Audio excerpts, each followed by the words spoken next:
Subscribe करें हमारा YouTube channel, bell icon को क्लिक करना ना भूलें, जिससे आगे आने वाले सभी YouTube अपडेट्स, वीडियोस, नोटिफिकेशंस आपको मिलते रहें। Good morning everyone, welcome to current affairs education. Current affairs education में आज हम चर्चा करेंगे 15 सितंबर 2020 के महत्वपूर्ण करंट अफेयर्स की। ये वही करंट अफेयर्स होंगे जो एग्जाम पॉइंट ऑफ व्यू से इंपॉर्टेंट हैं और परीक्षा में पूछे जाने की पूरी संभावना है। चलिए शुरुआत करते हैं अंतिम सेशन के अभ्यास प्रश्न के साथ। बने रहिए मेरे साथ वीडियो के अंत तक। अंत में तो बहुत ही इंटरेस्टिंग टॉपिक आज होने वाला है, जहां से डेफिनेटली क्वेश्चन बनेगा। अंतिम सेशन में हमने आपसे पूछा था, देश के हर परिवार को घर उपलब्ध करवाने के लिए केंद्र सरकार ने किस वर्ष को लक्ष्य के रूप में रखा है। इसका सही उत्तर है 2022। वेरी इंपॉर्टेंट, याद रखेंगे। नेक्स्ट आगे बढ़ते हैं आज की करंट अफेयर्स की ओर। उससे पहले मैं आपको बता दूं, इस सेशन का टेस्ट भी अवेलेबल है। अगर आप टेस्ट देना चाहते हैं तो डिस्क्रिप्शन में टेलीग्राम चैनल का लिंक दिया हुआ है, वहां पर जाके आप टेलीग्राम चैनल ज्वाइन कर लीजिए और शाम को आप टेस्ट दे सकते हैं। कल हमने हिंदी दिवस मनाया था। अब हिंदी दिवस से जुड़े कुछ 3-4 प्रश्न मैं आपसे पूछना चाहता हूं, जो कि एक आम आदमी को भी पता होता है।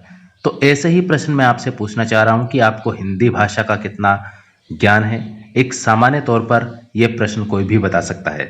इसका आंसर आप सभी कमेंट में लिखिएगा। सही जवाब आपको कल कमेंट में ही दे दिया जाएगा, जो पिन कर दिया जाएगा और वो सबसे ऊपर दिखाई देगा। कल का सेशन देखने से पहले आप इसका आंसर आज की वीडियो की कमेंट सेशन में देख सकते हैं। सबसे पहले, हिंदी किस लिपि में लिखी जाती है? इसका उत्तर आपको देना है। दूसरा प्रश्न है आपके लिए, भारत का शेक्सपियर किसे कहा जाता है? इसका आंसर भी दीजिए। हिंदी की प्रथम पत्रिका कौन सी है? इसका आंसर भी आपको देना है। संयुक्त राष्ट्र में देश के किस विदेश मंत्री ने पहली बार हिंदी में संबोधन किया? इसका आंसर भी आपको देना है। एक प्रश्न मैं अपनी ओर से पूछता हूं, Hindi word of the year 2019 Oxford द्वारा किसे घोषित किया गया? Hindi word of the year 2019 Oxford द्वारा किसे घोषित किया गया? इन 5 प्रश्नों के जवाब आप कमेंट में लिखिए और इन 5 प्रश्नों के जवाब आपको कल कमेंट में मिल जाएंगे।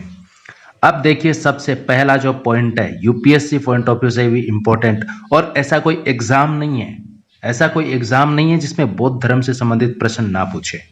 और यहां पर हम बात करेंगे बुद्ध धर्म से संबंधित प्रश्नों की, और ये एक बहुत ही इंटरेस्टिंग टॉपिक लेके आया हूं, बिकॉज देखिए, बुद्ध के पद चिन्हों पर ये टॉपिक है, in the footprints of Buddha. इस वेबिनार का आयोजन किया गया पर्यटन मंत्रालय द्वारा। ये पर्यटन मंत्रालय द्वारा नवीनतम वेबिनार है और यहां पर खुद भारत सरकार ने जानकारी है वो साझा की है महात्मा बुद्ध से संबंधित। देखिए, महात्मा बुद्ध के बारे में यहां पर चर्चा करेंगे, उनसे जुड़ी कुछ महत्वपूर्ण घटनाएं, बुद्ध धर्म से जुड़े कुछ महत्वपूर्ण स्थल, उनकी यहां पर हम चर्चा करेंगे।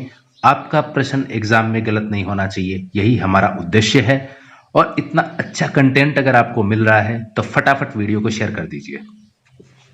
हर ग्रुप में, हर चैनल पर, हर ग्रुप में, हर व्हाट्सएप ग्रुप में, टेलीग्राम पर शेयर कर दीजिए। देखिए, महात्मा बुद्ध की अगर बात करें तो महात्मा बुद्ध का जन्म हुआ था 563 ईसा पूर्व लुम्बिनी ग्राम, नेपाल में। कहां पर हुआ था? नेपाल में। इनके बचपन का नाम था सिद्धार्थ। इनके पिता का नाम था राजा सुधोधन, जो शाक्य कुल के प्रमुख थे। उस समय कुल गांव को बोला जाता था, तो शाक्य गांव के ये प्रमुख थे राजा सुधोधन। तो कह सकते हैं कि ये एक क्षत्रिय परिवार से थे। महात्मा बुद्ध ये एक क्षत्रिय परिवार से थे। इनकी माता का नाम था माया देवी और प्रसव के 7 दिन बाद ही इनकी माता का निधन हो गया, यानी इनकी माता इस दुनिया से चल बसी। उसके बाद इनकी जो माता थी माया देवी, इनकी छोटी बहन जिनका नाम था प्रजापति गौतमी, यानी कि महात्मा बुद्ध की मौसी, इन्होंने इनका लालन पालन किया। और उसके बाद तपस्या के लिए इन्होंने मध्यम मार्ग चुना था। महात्मा बुद्ध ने तपस्या के लिए मध्यम मार्ग चुना, जिसे वर्तमान में अष्टांगिक मार्ग के नाम से भी जाना जाता है। अष्टांगिक मार्ग, ठीक है। 29 वर्ष की आयु थी जब इन्होंने घर छोड़ा था। कितने साल के थे ये? 29 वर्ष के थे। देखिए, गृह त्याग इन्होंने किया था 29 वर्ष की आयु में। महाभिनिष्क्रमण इस घटना को कहा जाता है। घर छोड़ने की घटना को क्या कहा जाता है? मैं कहता हूं बहुत बार एग्जाम में ये रिपीट हुआ है और ये प्रश्न होने वाला भी है, बहुत बार रिपीट होते हैं। ये जो महत्वपूर्ण घटनाएं हैं ना महात्मा बुद्ध से जुड़ी हुई, इनसे संबंधित प्रश्न जरूर बनते हैं। गृह त्याग की घटना को महाविनिष्क्रमण कहा जाता है और 29 वर्ष की आयु में इन्होंने घर छोड़ दिया। इनको ज्ञान प्राप्ति, जिसे केवल्य ज्ञान की प्राप्ति कहा जाता है, केवल्य ज्ञान की प्राप्ति इनको 35 वर्ष की आयु में बोधि वृक्ष के नीचे हुई थी, यह आपको ध्यान में रखना है। उसके बाद इन्होंने अपना प्रथम उपदेश कहां पर दिया था? इन्होंने अपना प्रथम उपदेश दिया था सारनाथ में, जिसे धर्म चक्र परिवर्तन के रूप से जाना जाता है। धर्म चक्र परिवर्तन याद रखेंगे, धर्म चक्र परिवर्तन ये प्रथम उपदेश कहलाता है इनका। नेक्स्ट है, इनकी जब डेथ हुई थी, इनकी मृत्यु हुई थी यानी ये, तो इस घटना को, मृत्यु की घटना को कहा जाता है महापरिनिर्वाण। महापरिनिर्वाण। अब देखिए बौद्ध धर्म के प्रमुख स्थल, सबसे पहले सारनाथ। जैसा कि मैंने आपको बताया है, इन्होंने अपना पहला उपदेश सारनाथ में ही दिया था, जो कि बोध गया बिहार में स्थित है। दूसरा राजगीर, ये मगध राज्य की राजधानी थी, मगध की राजधानी थी, यह भी बौद्ध धर्म से संबंधित है, मगध की राजधानी। तो यहां पर दो प्रश्न आपके देखिए क्लियर हुए, एक तो बौद्ध धर्म से जुड़ा हुआ, दूसरी मगध की राजधानी। अगर इतिहास से भी पूछे कि मगध की राजधानी क्या थी, राजगीर, राजगीर, ठीक है। नेक्स्ट है श्रावस्ती, ये कौशल की राजधानी थी। श्रावस्ती किसकी राजधानी रही है? कौशल प्रदेश की राजधानी ये रही है। उसके बाद है केसरिया स्तूप, केसरिया स्तूप है, ये भी बिहार में स्थित है।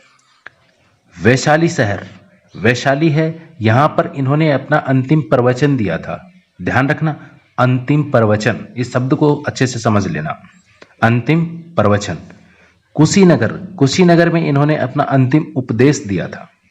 अंतिम उपदेश कहां पर दिया था? कुशीनगर में। और 483 ईसा पूर्व यहीं पर इनको मोक्ष की प्राप्ति हुई थी। दो जगह बहुत ज्यादा इंपॉर्टेंट है, सारनाथ और कुशीनगर, आप याद रखेंगे। इसके अलावा लुम्बिनी ग्राम जो नेपाल में है, ये भी याद रखेंगे। एक है रामभर स्तूप, रामभर स्तूप में इनका अंतिम संस्कार है वो किया गया। रामभर स्तूप, यहां पर इनका अंतिम संस्कार किया गया।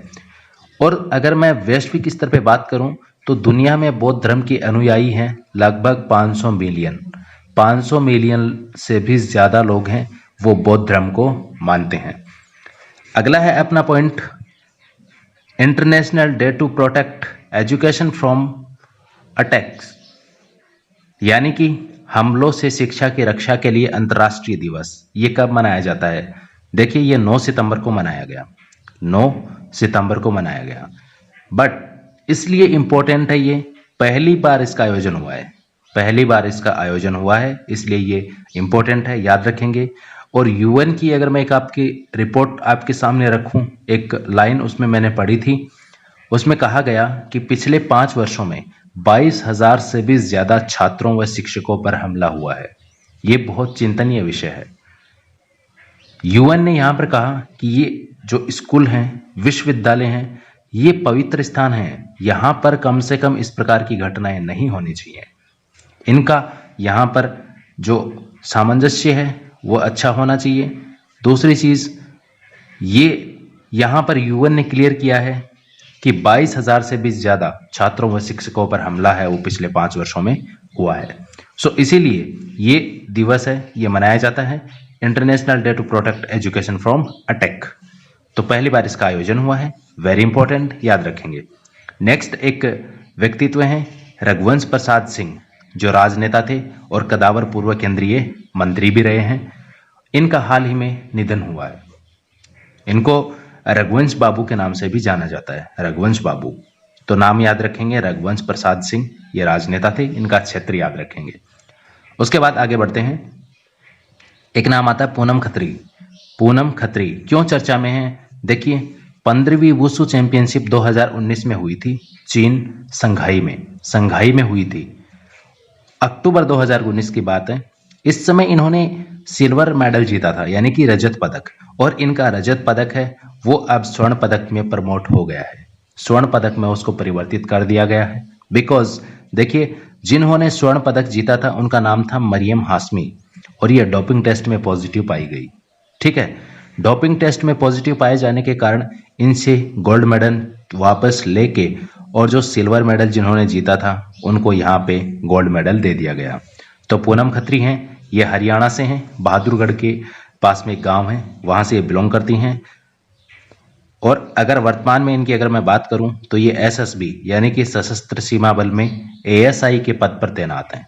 एएसआई, ठीक है, असिस्टेंट सब इंस्पेक्टर के पद पर ये तैनात हैं सशस्त्र सीमा बल में। और ये वुशु चैंपियनशिप में भाग लेती हैं। वुशु, ये आप याद रखेंगे, पूनम खत्री। आज के सेशन में इतना ही। चलते चलते आपके लिए एक अभ्यास प्रश्न जिसका जवाब आपको कमेंट बॉक्स में देना है। सही जवाब हम अगले सेशन के साथ में आपको देंगे। विश्व का सबसे बड़ा लोकतांत्रिक देश कौन सा है? ध्यान से सुनना प्रश्न को। विश्व का सबसे बड़ा लोकतांत्रिक देश कौन सा है? ऑप्शन है आपके सामने यूएसए, कनाडा, भारत या ब्रिटेन। फटाफट इसका जवाब आंसर आप कमेंट में लिखिए। सही आंसर आपको अगले सेशन के साथ में मिल जाएगा। मिलते हैं अगले एपिसोड में, तब